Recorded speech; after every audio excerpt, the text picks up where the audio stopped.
জাহান্নামের আগুন এমন ভয়ঙ্কর আগুন, শরীরের যে কোনো জায়গায় লাগা মাত্র কলিজা পর্যন্ত ভুনা হয়ে যাবে।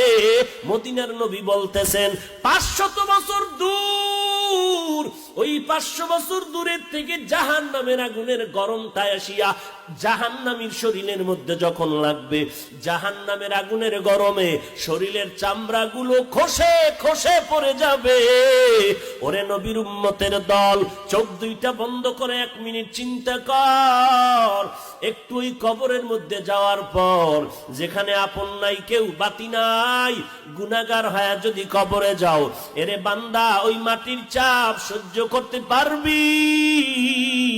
ওই কবরের মধ্যে জাহান্নামের আগুন সহ্য করতে পারবানি রে বাবা? আল্লাহর কাছে ক্ষমা চাও, ও আল্লাহ আমার মতো দুর্বল আর কেউ নাই,